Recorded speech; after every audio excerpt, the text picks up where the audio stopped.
Frédéric Guèze, vous êtes directeur du centre Méthode SNTIS, vous êtes ostéopathe de formation. C'est quoi la particularité de ce centre? Alors, la particularité de ce centre, c'est justement, elle est créée par un ostéopathe, donc l'ostéopathie, on a une vision assez globale, assez holistique du patient. C'est un centre où justement on va voir le patient dans sa globalité. On va essayer d'avoir un abord orthopédique tout d'abord, en proposant des solutions par rapport à des orthèses dynamiques, qui sont des orthèses américaines, ce qu'on appelle les DAFO. Parfois, on réoriente nos patients via des techniques chirurgicales quand vous avez des rétractions qui ne nous permettent pas de travailler. Ensuite, on travaille en équipe justement avec un généticien, le docteur Lao, qui nous permet de travailler sur la base biologique des problématiques de l'enfant. Et ensuite, on a différents ateliers où on va donner la possibilité à l'enfant d'exprimer ses capacités, notamment dans la verticalisation. On travaille aussi en piscine, on travaille en ostéo, on travaille en médecine chinoise avec de l'acupuncture.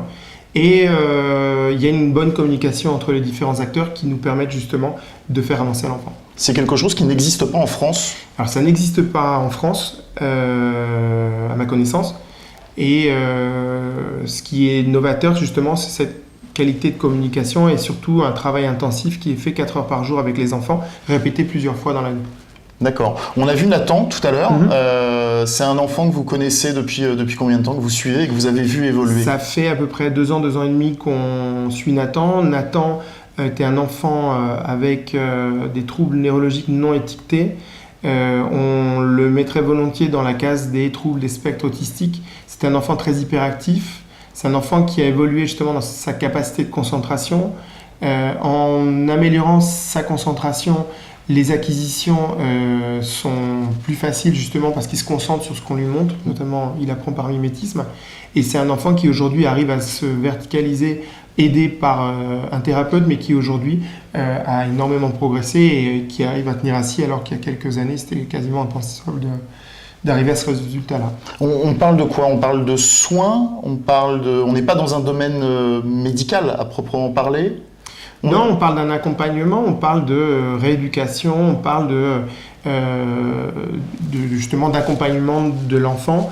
On est vraiment, comme par rapport à un sportif de haut niveau, dans un accompagnement vraiment global de l'enfant où va être traité à la fois des problèmes, on va dire, moteurs, des problèmes alimentaires, et les qualités du sommeil, la digestion. L'enfant est vraiment pris dans sa globalité. C'est un accompagnement de l'enfant dans sa globalité. Et c'est pas des miracles en fait que vous faites. C'est juste savoir stimuler, quoi stimuler, à quel moment.